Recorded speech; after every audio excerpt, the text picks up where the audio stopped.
بسم اللہ الرحمن الرحیم۔ السلام علیکم، امید ہے آپ سبھی ٹھیک ہوں گے۔ کیا آپ کو پتا ہے ایک ایسے بھی صحابی تھے جنہوں نے دجال کو دیکھا ہے اور اس سے بات بھی کی ہے؟ چلیے ہم آپ کو صحیح بخاری کی حدیث دکھاتے ہیں۔ تمیم داری ایک عیسائی تھے، انہوں نے آ کر اسلام قبول کیا۔ اس نے مجھے ایک ایسی بات بتائی جو دجال کے بارے میں اس کی باتوں سے متفق ہوں۔ اس نے مجھے بتایا کہ وہ بن الخم اور بن الجدہم کے 30 آدمیوں کے ساتھ ایک کشتی میں سوار ہوئے تھے اور 1 مہینہ تک سمندر میں رہے۔ پھر یہ لہریں انہیں غروب آفتاب کے وقت ایک ٹاپو لے گئی۔ پھر وہ ایک چھوٹی سائیڈ بوٹ میں بیٹھ کر اس جزیرے میں داخل ہو گئے۔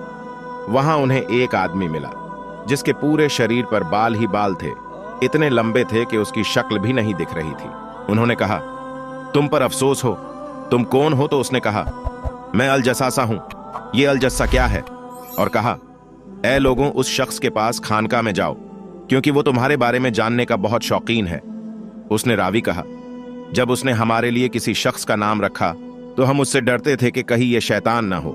پھر ہم تیزی سے آگے بڑھے اور اس خانقاہ میں پہنچے اور وہاں ایک خوبصورت ایک آدمی دکھا جس کے ہاتھ گردن میں بندھے ہوئے تھے اور دونوں پیروں کے درمیان ٹخنوں تک لوہے کا ٹوک تھا۔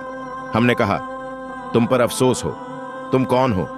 اور اس نے کہا، تمہیں میرے بارے میں عنقریب معلوم ہو جائے گا۔ پھر اس نے ہم سے پوچھا، تم کون ہو؟ ہم نے اس کو اپنا سارا معاملہ بتایا کہ ہم اس جزیرے پر کیسے پہنچے۔ ہم نے کہا، تجھ پر افسوس ہو، تم کون ہو؟ اس نے کہا، میں الجساسہ ہوں۔ ہم نے پھر سے پوچھا، الجساسہ کیا ہے؟ اور کہا، آپ خانقاہ میں اس شخص کے پاس جائیں، وہ آپ کے بارے میں جاننے کے لیے بےتابی سے انتظار کر رہا ہے۔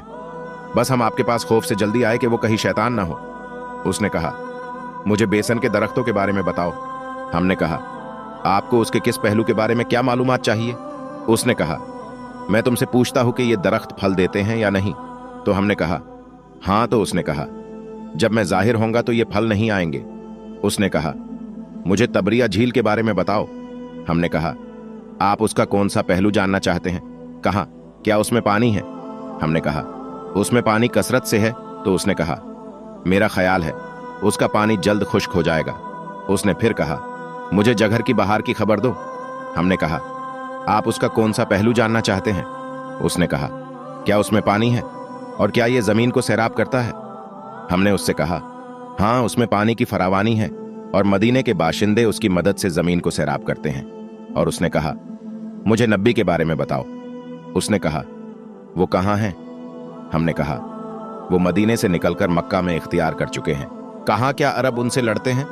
پھر ہم کہنے لگے، ہاں۔ تو پھر اس نے کہا، نبی صلی اللہ علیہ وسلم کا عرب والے کے ساتھ سلوک کیسا ہے؟ پھر ہم نے اس کو بتایا کہ حضور نے اپنے پڑوس کے لوگوں کو دین کی دعوت دے دی ہے اور وہ سب مسلمان ہو چکے ہیں۔ تو وہ ہم سے پوچھتا ہے، کیا واقعی ایسا ہو گیا ہے؟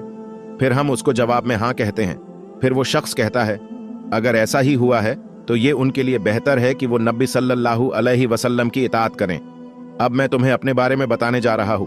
میں دجال ہوں اور جلد ہی مجھے باہر نکلنے کی اجازت مل جائے گی اور میں باہر نکلتے ہی زمین پر سفر کروں گا، اور مکہ اور مدینہ کے علاوہ میں کسی ایسی بستی کو نہیں چھوڑوں گا جہاں میں 40 راتیں نہ ٹھہروں، کیونکہ یہ دونوں مقامات میرے لیے ممنوع ہیں، اور میں ان دونوں میں سے کسی بھی ایک میں داخل ہونے کی کوشش نہیں کروں گا، کیونکہ ایک فرشتہ ہے جس کے ہاتھ میں تلوار ہے، وہ مجھے جانے نہیں دے گا، وہ میرا راستہ روک دے گا، اور اس کی طرف ہر جانے والے راستے کی حفاظت کے لیے فرشتے ہوں گے۔ پھر رسول اللہ صلی اللہ علیہ وسلم نے منبر پر ہاتھ مارتے ہوئے فرمانے لگے، مدینے سے اس کی مراد طیبہ ہے۔ پھر حضور عرض کرتے ہیں، کیا میں نے تمہیں دجال کے بارے میں نہیں بتایا؟ تو سارے صحابہ کہنے لگے، ہاں رسول اللہ، آپ نے بتایا ہے۔ پھر حضور کہتے ہیں، مجھے تمیم داری کی یہ روایت پسند آئی کیونکہ اس سے تصدیق ہوتی ہے جو میں نے مکے اور مدینے میں اور اس دجال کے بارے میں آپ کو بتا دیا تھا۔ دیکھو، وہ دجال بحیرہ شام، بحیرہ روم یا یمن کے سمندر بحیرہ عرب میں ہے، بلکہ وہ مشرق میں ہے۔ حضور نے 3 بار یہی فرمایا، وہ مشرق میں ہے، اور دجال نے خود اپنے ہاتھ سے اس کا اشارہ کیا، وہ مشرق میں ہے۔ حضرت فاطمہ بنت قیس عرض کرتی ہیں، میں نے اس کو اپنے ذہن میں محفوظ کر لیا، اور یہ روایت رسول صلی اللہ علیہ وسلم سے ہے۔ اللہ ہم سب کو دجال کے فتنے سے محفوظ رکھے۔